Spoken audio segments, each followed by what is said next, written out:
Um, and let's just talk about a few of the elements that I find most revealing about just the chats that we saw. First, Mike Waltz declares that the top missile guy, who he can't name, had gone into an apartment building to visit his girlfriend.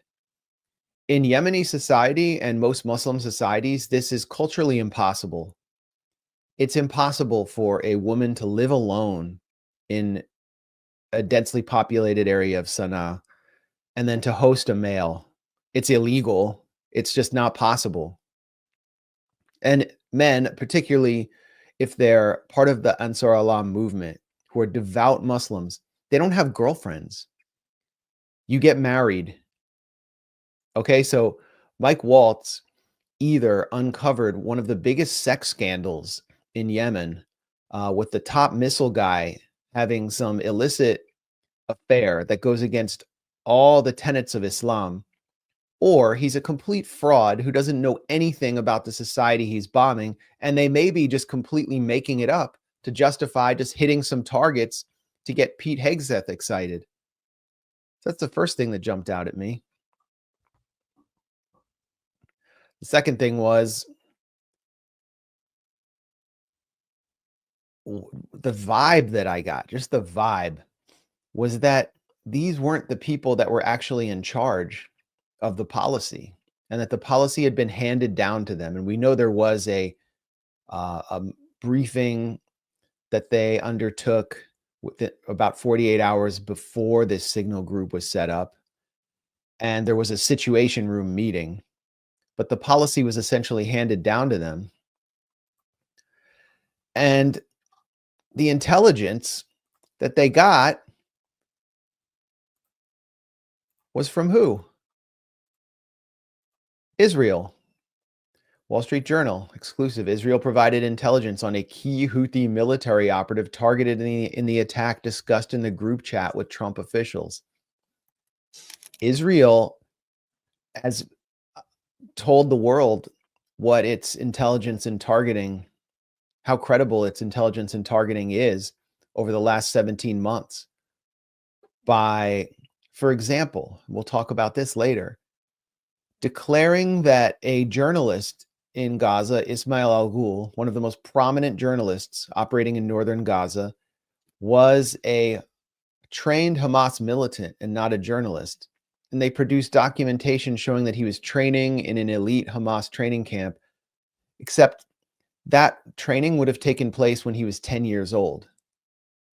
So they proceeded to blow his head off and kill him with a drone in his car while he was covering an event. And they've done this for thousands and thousands of people, blown up thousands of homes on the basis of bunk intelligence. And the US is relying on Israeli intelligence here to fight a war for Israel, to protect Israel's genocidal imperatives. And Mike Waltz doesn't even know the name of the guy who's being targeted. Well, that's why if he was honest, rather than typing the US flag emoji, he would have typed the Israeli flag emoji, because that's who he's actually acting on behalf of here, to the point where, as you said, they relied on Israeli intelligence for this bombing, which I think is a scandal in itself. We're going to bomb foreign countries now on Israel's behalf and using Israeli intelligence, especially given, as you pointed out, Israel's record of killing civilians in mass numbers and claiming they have the right to do that because they claim falsely that one Hamas guy happens to be there. And just the part where he's typing, he's so excited that JD Vance has to ask him, what did you just say? Because his texts don't make sense, because what Mike Waltz is so excited. It speaks to what really drives these people, is they love to act on Israel's behalf, and they presumably love to kill civilians in the process, because that's exactly what they did by bombing this apartment building. Again, we're working on trying to get a report from that particular apartment building. This is an apartment building in a nearby neighborhood that was bombed. This is a report from that building. It's bombed on March 23rd. So about 8 days later, this is a report by Ali Rida, who's another delegate or a journalist who's in Sana'a now for the Palestine conference that was hosted there.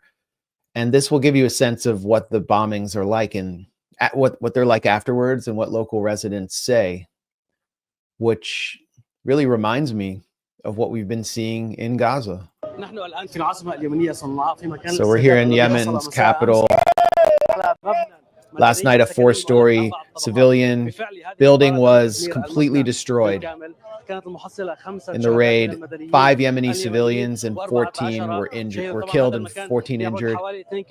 The site's 2 kilometers from where we're staying. We're in a densely populated area of Sana'a, a civilian zone. It's an area with many markets and people.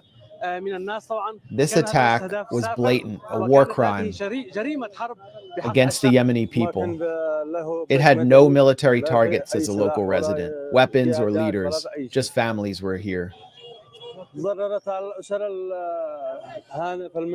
Nearby homes are affected, civilians have been killed and wounded. And then here's a man expressing defiance and declaring we support all the oppressed people.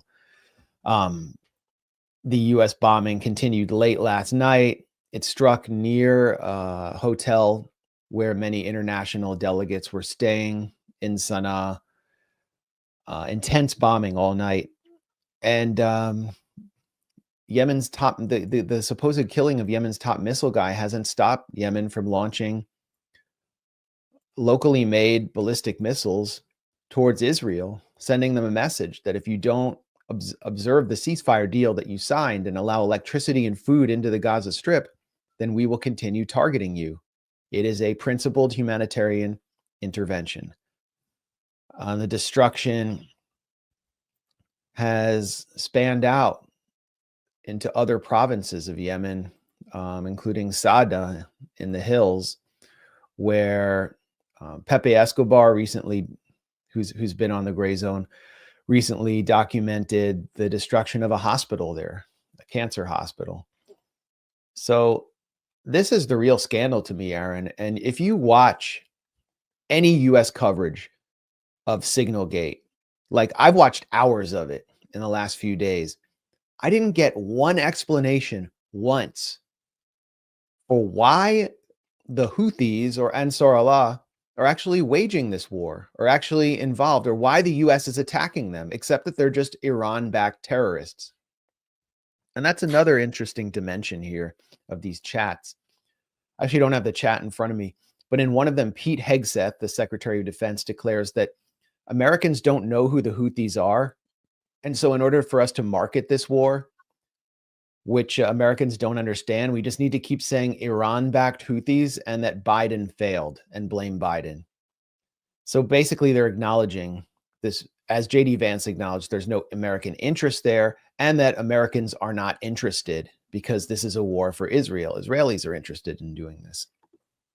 And so the media is doing what Pete Hegseth and the Trump administration want here, which is to market the war as a war against an Iranian proxy that's a terrorist, and not tell us why they're fighting or what they're fighting for, when they're clearly fighting for the most oppressed people on the planet, for a cessation of hostilities against them.